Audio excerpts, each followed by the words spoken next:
अस्सलाम वालेकुम eight class. बेटा हम मुताले कुरान हकीम में से आज सबक नंबर 4 पढ़ेंगे।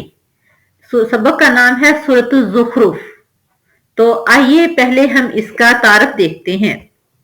सूरतुल ज़ुखरुफ नबी करीम सल्लल्लाहु अलैहि वसल्लम पर क़याम मक्का के आखिरी दौर में नाज़िल हुई।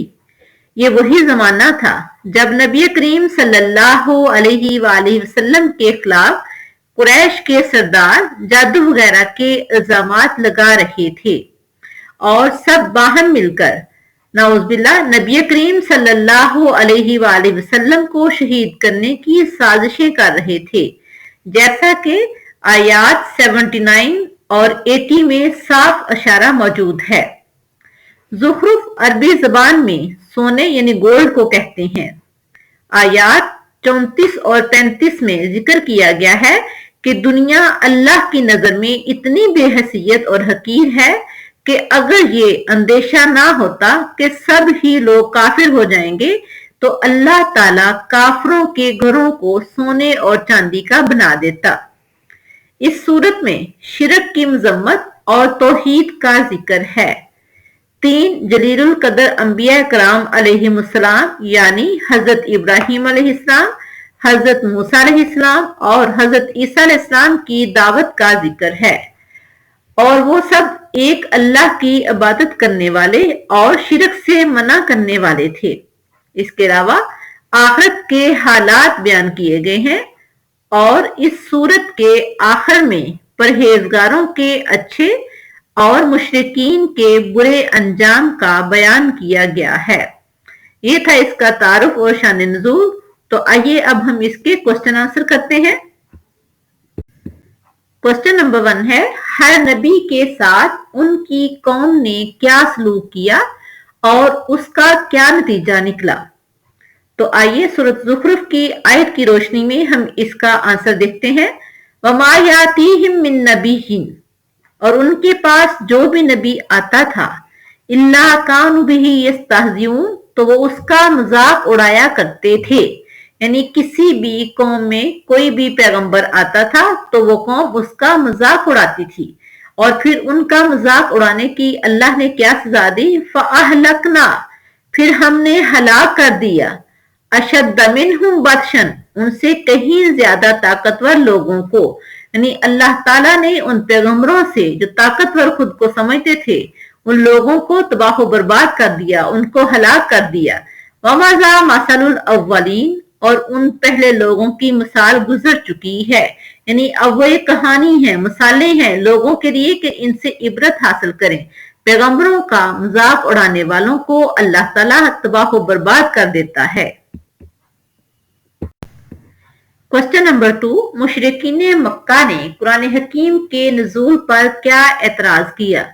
वो लोग चूंकि अल्लाह ताला पर कुरान करीम पर ईमान नहीं लाते थे, इसलिए बगैर वजह के ऐसे एतराजात कर रहे थे जिसका कोई वजूद ही नहीं था, जिसकी कोई वजह ही नहीं बन सकती थी। लिहाजा मुशरिकीन का जो यहाँ एतराज है वो उन्होंने किया, वक़ालू लौला नुज़्ज़िला हाज़ल कुरआनु, और वो कहने लगे कि ये कुरान क्यों नाज़िल नहीं हुआ अला रजुलिम मिनल क़रयतैनी अज़ीम, मक्का और त्वाइफ की 2 बस्तियों में से किसी बड़े आदमी पर।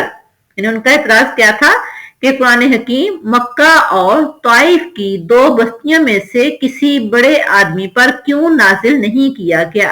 हालांकि अल्लाह ताला अपनी रहमत के लिए जिसे चाहता है खास करता है।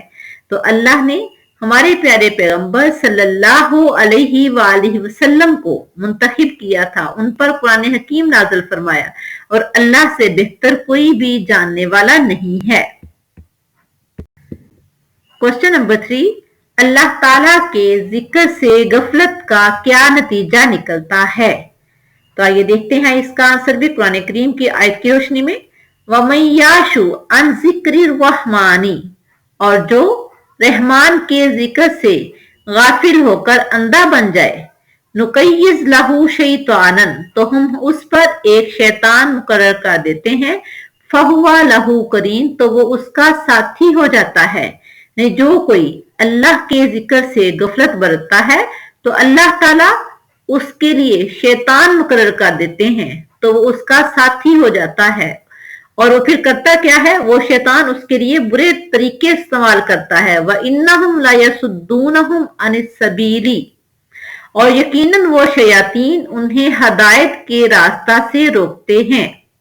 शैतान नहीं चाहता कि वो हदायत के रास्ते पर चले, लिहाजा वो शयातीन उन्हें हदायत के रास्ते से रोकते हैं।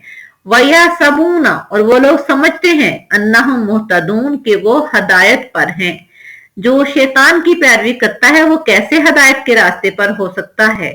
तो अल्लाह के जिक्र से गफलत की वजह से अल्लाह ताला जिन शयातीन को उनका साथी बना देते हैं वो उन्हें इसी धोखे में रखते हैं कि तुम हदायत के रास्ते पर हो। क्वेश्चन नंबर 4, फिरौन ने हजरत मूसा अलैहिस्सलाम पर क्या एतराज किया? तो इसका आंसर देखते हैं। फिरौन ने कहा, अना खैरुम मिन हाजा, मैं इससे बेहतर हूं। हाज़ल्लज़ी हुआ महीन, और ये शख्स तो बड़ा हकीर है। नाउज़ुबिल्लाह, पैगंबर को वो शख्स हकीर कह रहा था। कह रहा है, अना खैरुम मिन हाज़ल्लज़ी हुआ महीन, हकीकत ये है कि मैं इस शख्स से बेहतर हूं, ये तो बड़ा हकीर है। और फिर आगे मजीद कह रहा है, वला यकादु यबीन, और ये तो बात भी साफ नहीं कर सकता। फलौला उल्किया अलैहि अस्विरतुम मिन ज़हबिन, तो इस मूसा अलैहिस्सलाम पर सोने के कंगन क्यों नहीं उतारे जाते? औ जाअ मअहुल मलाइकतु मुक्तरिनीन, या इसके साथ फरिश्ते जमा होकर क्यों नहीं आते? बगैर वजह के ऐसे इतराजात कर रहा था जिसका कोई वजूद ही नहीं था, जिसकी कोई वजह ही नहीं थी कि लोगों को हदायत के रास्ते से रोक सके। तो कह रहा है कि ये तो नाउज़ुबिल्लाह हकीर है, मैं इससे बेहतर हूं। इसके साथ फरिश्ते क्यों नहीं आ जाते? इस पर सोने के कंगन क्यों नहीं उतारे जाते?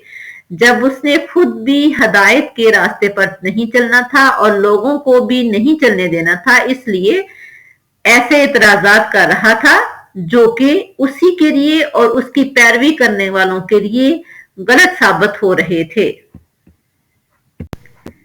क्वेश्चन नंबर 5, जहन्नम वाले जहन्नम पर मुकर्रर फरिश्ता से क्या फरियाद करेंगे? वो जहन्नम में होंगे और वो वहां क्या फरियाद करेंगे? तो इसका आंसर देखते हैं। वनादौ, जहन्नम वाले जहन्नम पर मुकर्रर फरिश्ते को पुकारेंगे, या मालिकू, ए मालिक, लियक़ज़ी अलैना रब्बुका, तुम्हारा रब हमें मौत दे दे। यानी उस वक्त वो मौत की तलब करेंगे, कहेंगे या मालिकू, ए मालिक, लियक़ज़ी अलैना रब्बुका, तुम्हारा रब हमें मौत दे दे। क़ाला, तो फरिश्ता कहेगा, इन्नकुम माकिसून, के तुम्हें इसी हाल में रहना है, क्योंकि जिस अजाब में वो मुब्तला होंगे वो कभी भी नहीं खत्म होने वाला होगा। हमें अल्लाह ताला से दुआ करनी चाहिए कि अल्लाह ताला हमें इस जहन्नम के अजाब से बचाना, हमें अपनी रहमत के साए में रखना। तो ये थी सूरत ज़ुख़्रुफ़। नेक्स्ट चैप्टर हमारा होगा, हमारा नेक्स्ट लेसन नंबर 5 और सूरत दुखान। अल्लाह हाफिज।